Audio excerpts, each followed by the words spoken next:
Today, I'm going to be playing the Scholar's Mate opening until I lose. The goal is to play 10 games without losing. Alright, let's go. In the first game, I was playing with the black pieces, and you might think, how do you play Scholar's Mate with the black pieces?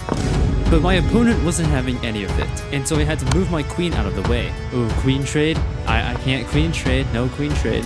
The game continued, but I was feeling much worse because of the weak diagonal, and my king was still stuck in the center. My opponent then kicks out my bishop, but then he makes a huge blunder.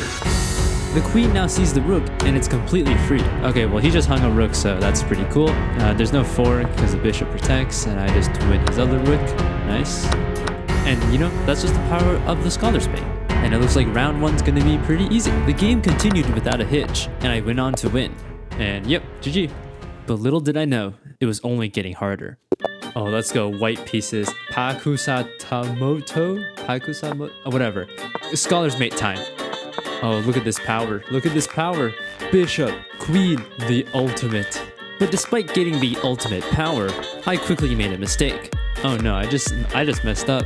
But you might ask, how did I blunder? Well, my queen is under attack, and for some reason, I thought it could only go to g4 or h3, completely missing that I could play queen to h4. And I realized that after something like queen to h3, black can play d5, attacking my queen and hitting my bishop. So I just thought I was losing a piece. Okay, let's go. We're gonna lose the bishop anyway, so it doesn't matter. I'm threatening to take, knight takes, queen takes, and then he might have to, he might blunder his rook, you know. He did not blunder his rook, unfortunately. I tried my best to fight back and tried to attack him on the queen side, but I was just down a piece, and then I made a huge mistake once again. I just got forked, and I lost my queen. And now I had no choice but to rely on flagging my opponent. This is still winnable. Completely winnable. I was low on time, but so was my opponent. And I tried making fast moves as quickly as possible, and my opponent was moving quite slowly. Winnable!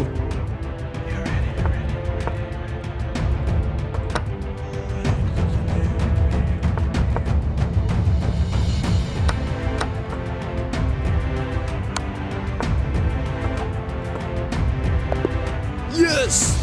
You know what, doesn't matter. See, you lose the queen, you still win. Although that game wasn't the smoothest, a win is a win, and that makes 2 games won with Scholar's Mate. Alright, game 3. Playing with the white pieces and going for Scholars. He's gonna play the, this is gonna be the Karo Scholars, is this what this is? My third opponent played the Karo-Kann against me, and I tried to do my best to play Scholars, but it just wasn't working out. My queen, it has made a journey, okay? It's gone all the way to here and back. He lets me take a free pawn, but the position soon becomes very complicated. Whatever. Just let him do whatever he wants. He's gonna castle. And here, I thought it would be kind of funny if I just sacked my queen, since, you know, these are unrated games. And soon enough, I went from being down 4 points of material to only being down 1 point. Alright, let's go. He's hanging stuff now. He's hanging stuff all over the place. And soon enough, I evened out the material and realized that I had heavy winning chances. This is winnable. Absolutely winnable. However, there was a problem. I was pretty low on time, and if my opponent continued to post questions, I would probably flag. So I did my best trying to hold everything together, but, well, I'll just let you see.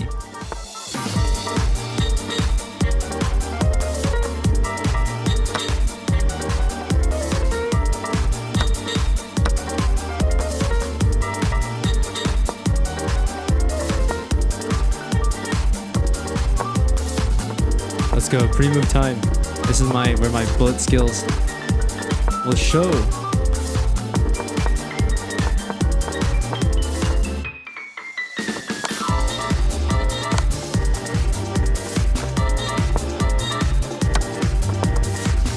Oh.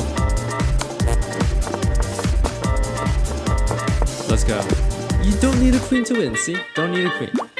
With that win, I was going 3 out of 3, only using some form of Scholar's Mate. But that game was nothing in comparison to what I was going to do in the next one. Oh, let's go. White pieces again. I'm getting quite lucky. Queen out, bishop out. Got the beams again. Oh, the perfect. This is what every Scholar's Mate person wants. The position quickly transformed into an attack for me, and it started to get very messy. Okay, so what if I just like ignore this, right? If takes, then I don't know. Wait, like what takes? Wait a second. Takes? Hello? What is he doing? I hit this. I'm hitting this. And let's just take again. I mean, why not? We're opening up the king here. And if he goes here, oh, he's... What if I sack my queen? I could do it again. I could just sack my queen. It'd be funny. I don't think I'll pass. Discovered check? I mean, we're laser beaming him. This is actually really brutal, huh? We'll play queen back here, defend the bishop. Honestly, it's very tricky to know what's happening right now. He's trying to play this move, but I can always drop back with the bishop, so that's not a problem. And it takes a discovery. I think move. I don't think there is any threat. Fork, I mean, why not? Takes, knight takes, then queen comes in. And man, this guy is just absolutely getting brutalized here. Ooh, bishop here? Because if king takes, then that's going to be that's definitely going to be some sort of mate. Because there's no way for him to retreat if I play this move. But I guess I have takes anyway. Checkmate. That game sent me on 4 out of 4, but there was only one problem with my attack. You see, after f3, I thought that after e4, I had bishop f4. And it doesn't matter what discovered check he has, because I simply move my king out of the way.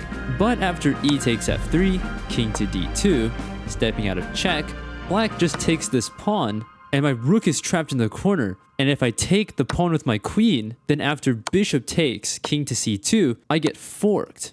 But other than that, it was a perfect attack. And with that out of the way, it was on to game 5. Alright, playing now with the black pieces, and I can't play Scholar's Mate. I'm very confused on what to do. Let's try the other way around, you know? Yeah, you know, this is as close as you can get to Scholar's Mate when you're playing with black, okay? This game was pretty uninteresting. I emerged out of the opening with an extra pawn, and used it as a decoy, alongside my super strong knight in the center, and went into a completely winning endgame, and yeah. GG. And the same thing happened in the next game, where my opponent just blundered completely.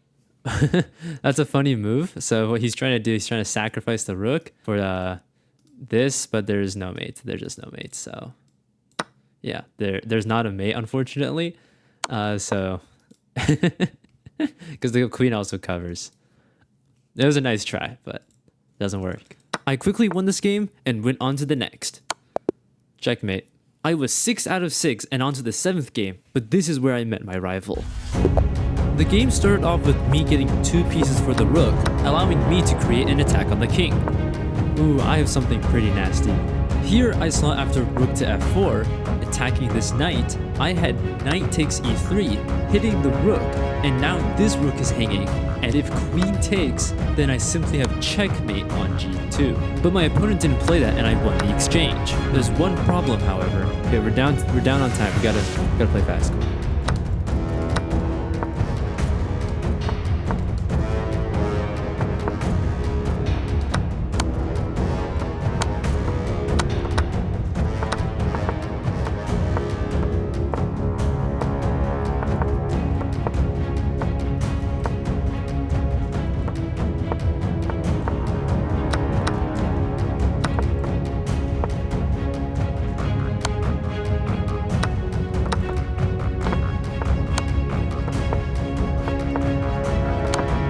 Oh, draw. Okay, it's not a loss, it's a draw, so it's fine.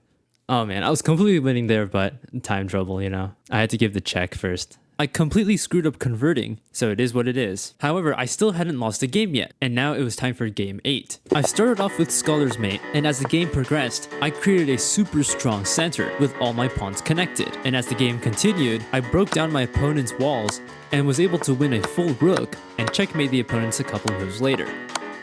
So that meant I was 7.5 out of 8. In game 9, I created another strong attack, and my opponent just couldn't handle it. Okay, he just hung mate. He could have taken the queen. That wouldn't have been mate. I was going strong. It was just one more game until I reached 10 games without losing. But fate had something planned for me. Oh my gosh, it's Osama Buznade. He's back. For my final round, we have to defeat him this time. This is the man who drew me. We're going to get revenge, okay? We're going to get revenge on this guy for doing such a blasphemous thing. And not to mention, this is the 10th game, which means that if I win this, this is going to be 10 games I didn't lose. I tried to create an attack, but then I made a crucial blunder. You see, I was debating whether queen takes or pawn takes was better. I took with the queen, and I knew he was going to play rook to e8, trying to win my queen. But I thought after king to d2, I was safe. But it was only then I instantly realized I completely blundered. You see, I realized if I played king to c2, then my opponent had bishop to b3 check and would win my queen. So I decided to play f4. This was even worse. My king was the one getting butchered, and I lost my queen as well. And I kept trying to fight on, but soon enough, his queen and rook lined up to attack my king, and checkmate was unstoppable, and I resigned, putting an end to the challenge.